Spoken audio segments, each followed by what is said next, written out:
Presented by Adi Shakti Films.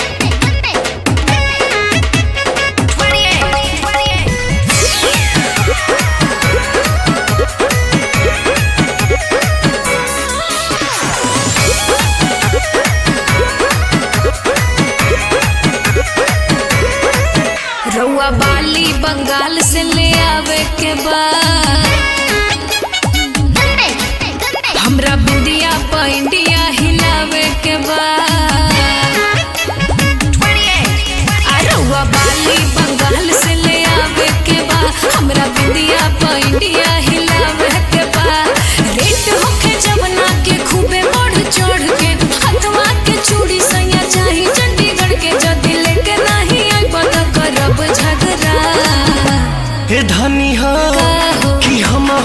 ले ले आइब राजस्थानी घाघरा हिलई हो पेन के दिलिया घरा सचो भैया ले ले आओ राजस्थानी घाघरा हिलई हे भौजी दिलिया घरा तू लोग तो छुपे रहलो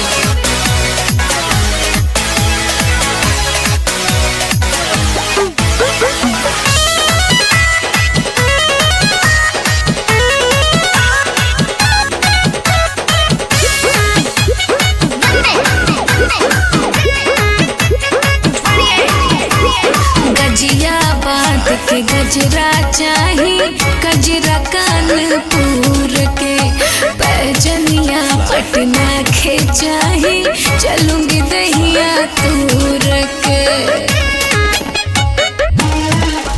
ओढ़नी उड़ीसा से आई ओढ़ी लगबू बेबी डॉल पूरा बॉडी गहना से ढक लिहा बन जाई महल छपरा के छागल बड़ी बनिक लागल देखे के बाजार में भइल बनी पागल आज कहतानी रउआ से लगाई असरा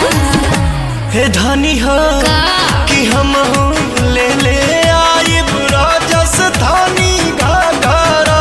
हिलई हो पेन के दिलिया घरा कि भैया ले ले आओ राजस्थानी घाघरा हिलई हे भौजी दिलिया घरा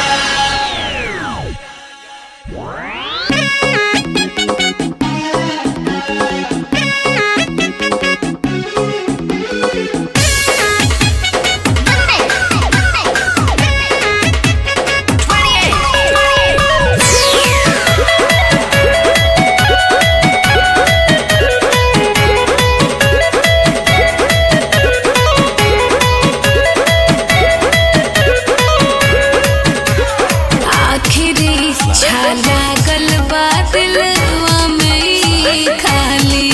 हर सुनले बानी नामी होटे हरा के उठला